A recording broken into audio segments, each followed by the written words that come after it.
भाजपा नगर शहरी अध्यक्ष शैलेंद्र गुप्ता ने हिमाचल प्रदेश की कांग्रेस सरकार पर राज्य स्तरीय शूलिनी मेले को लेकर तीखा हमला बोला है। उन्होंने आरोप लगाया है कि मुख्यमंत्री कार्यालय भ्रष्टाचार में संलिप्त होकर आस्था और श्रद्धा के प्रतीक इस ऐतिहासिक मेले को व्यावसायिक धंधे में बदलने की कोशिश कर रहे हैं।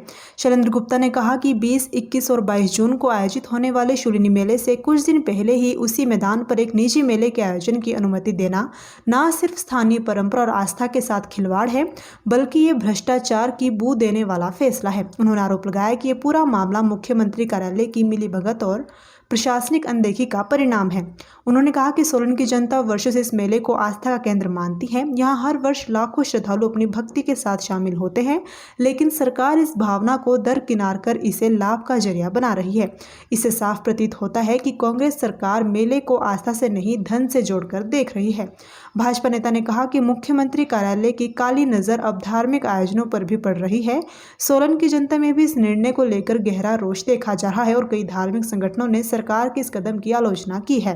जो हमारा राज्य स्तरीय शूलिनी मेला है, ये हमारे बुजुर्ग जैसे बताते थे कि भी ये लगभग 100 वर्ष से ज़्यादा से इस मेले को मनाने की परंपरा चली हुई है। लेकिन इस बार जो हमारा ये जो मेला है, ये 20, 21, 22 जून के लिए निर्धारित हुआ है। ये जो इनका फॉर्मूला है कि भी जो मेला बनाने का जो वो है, इस जून के जो second last Friday, Saturday, Sunday आता है उसमें, और ये सर्वविदित है कि अगले 100 साल कब पहले कब आएगा वो भी आप अभी भी बता सकते हैं। तो इसलिए इसमें कोई ऐसी चीज नहीं है कि भी इसकी घोषणा होती है। तो प्रशासन ने जिस तरीके से 20, 21, 22 तारीख को ये की, उसके साथ ही एक निजी मेले को कुछ दिन पहले परमिशन दे दी। अब हमारा ये मानना है कि भी मेले को तैयारियों में कम से कम 10-12 दिन लगते हैं। उससे पहले इस तरह की मेले की परमिशन नगर निगम और प्रशासन जो है वो झूले चलाने की परमिशन देता है।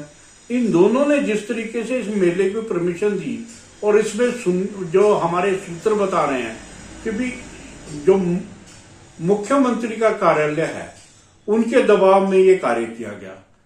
अब सर्वविदित है कि भी पिछले 3 साल से जिस तरीके से मुख्यमंत्री कार्यालय में जो भ्रष्टाचार के कई मामले उजागर हुए हैं, अब उनकी इस राज्य स्तरीय जो श्रद्धा का मेला है, उनकी भ्रष्टाचार की जो काली नजरें हैं, अब दुखद बात है वो इस पर भी पड़नी शुरू हो गई हैं। हम इसकी कड़े शब्दों में निंदा करते हैं, और जिस तरीके से जो भी कोई अपना प्राइवेट मेला करना चाहे उसमें हमें कोई आपत्ति नहीं है।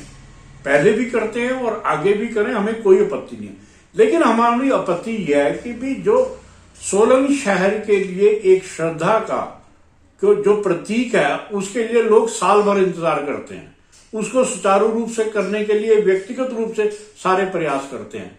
प्रशासन कमरे देने तक तो बंद कर देता है कि भी मेला आ गया, और उनको जो आयोजन स्थल है वो इन्होंने किराए पे दे दिया।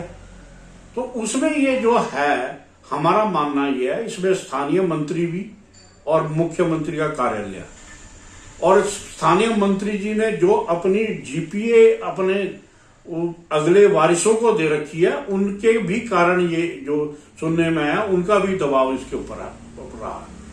तो लोग इस बात से बहुत निराश हैं कि जहां आप लोगों को कमरे देने तो बंद कर देते हैं कि भी हम इनको पीडब्ल्यूडी के रेस्ट हाउस के कमरे नहीं देंगे, और आपने उनको वहां आयोजक स्थल वहां आपने दे दिया।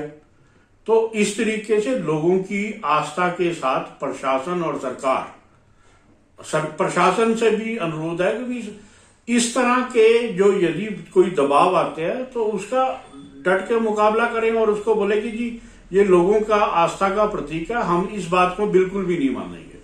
लेकिन अब सर्वविदितता पूरे हिमाचल को पता है कि भी जो भ्रष्टाचार का सबसे बड़ा केंद्र है वो मुख्यमंत्री का कार्यालय बना हुआ, और इसकी काली नजरें हमारे मेले पर भी पड़नी शुरू हो गई। इसकी हम कड़े शब्दों में निंदा करते हैं।